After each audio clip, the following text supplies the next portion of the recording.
This video will demonstrate the use of the Place Manual command available within the Allegro PCB Editor. To start the Place Manual command, go to the Place pull-down. The very first option is Manually. I'll bring up the placement form. You can place different types of items. If I click on that, I can place any of my symbols, package symbols, mechanical symbols, format symbols. If I have modules defined, I can place the definitions or instances, and I can also place components.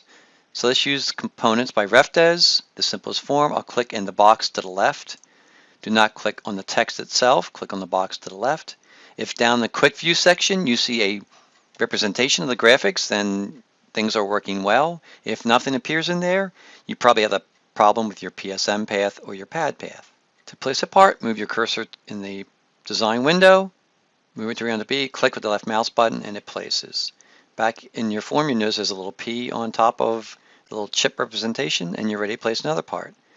I'll pick on C2 here. I'm going to hit the hide button first because I don't want this form in the middle of the screen. I now have part C2 attached to my cursor. In order to bring that form back, I'll do a right mouse button show. There's an auto hide option available. So if I turn auto hide on under the advanced settings, I pick on C3 and I move my cursor into the work area.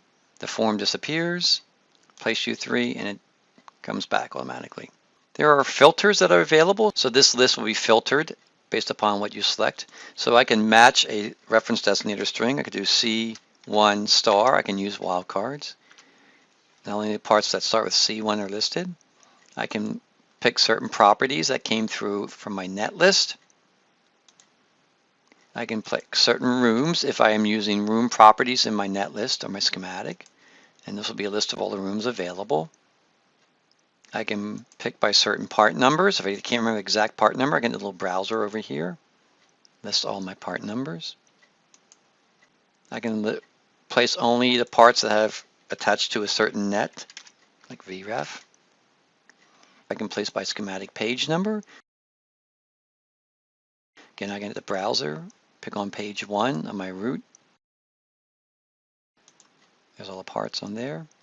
And I can use a place by RefDes filter, and I can filter by part type. And if I filter by part type, I can specify a minimum and maximum number of pins. This concludes the demonstration on the use of the Place Manual command available within the Allegro PCB Editor.